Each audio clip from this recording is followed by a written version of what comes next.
Tywin Lannister is one of the most brilliantly written characters in Game of Thrones because he is constructed around a single, unwavering principle: the belief that order must be imposed, no matter the personal cost.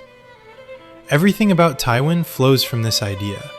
His decisions, his relationships, and even his silences are shaped by a worldview that values stability over affection and legacy over happiness. What makes Tywin compelling is that he is not ruled by passion. He does not act out of anger or vanity in the moment. Instead, he operates with a long view of history, constantly measuring the present against how it will be remembered. To Tywin, chaos is the greatest sin, because chaos erodes dynasties.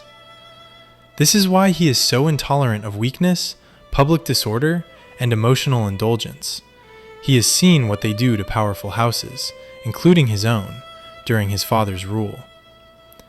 Tywin's severity is not arbitrary, it is corrective.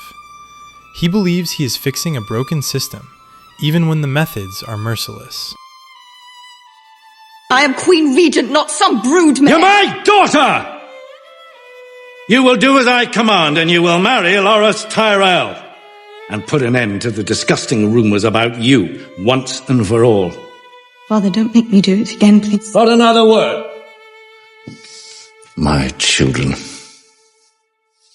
You disgraced the Lannister name for far too long.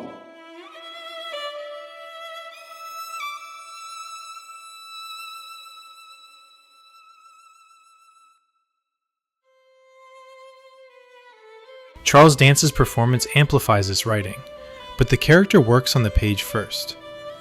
Tywin rarely needs to explain himself, because the show places him in scenes where authority is already assumed.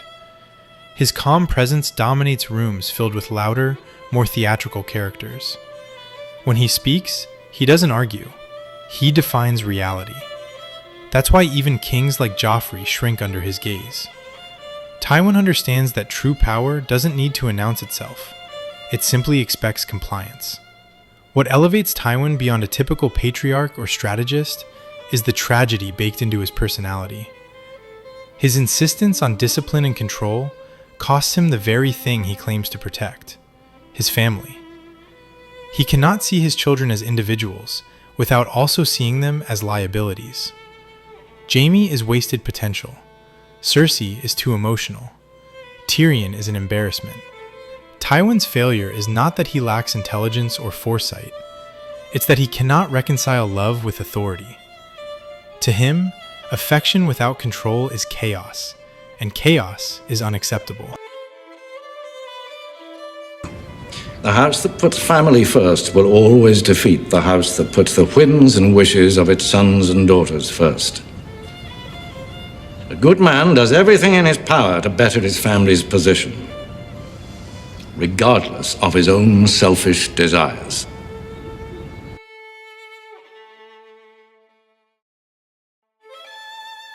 This internal rigidity is what makes his character so human.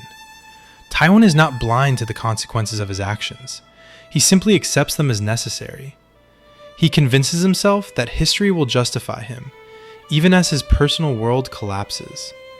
His treatment of Tyrion, in particular, exposes the limits of his philosophy. Tywin can manage kingdoms, wars, and politics, but he cannot confront his own resentment or grief. His need to maintain a flawless image of House Lannister ultimately blinds him to the damage he's causing within it. Tywin Lannister is brilliantly written because he feels real. He is not a caricature of power, nor a monster hiding behind authority.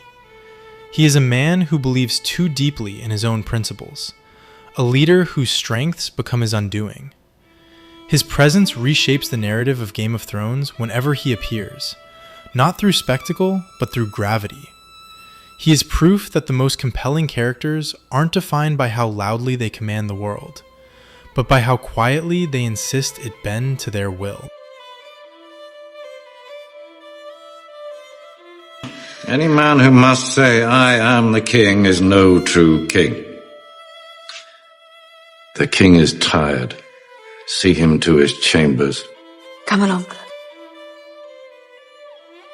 You just sent the most powerful man in Westeros to bed without his supper. You're a fool if you believe he's the most powerful man in Westeros. A treasonous statement. Joffrey is king. You really think a crown gives you power? No.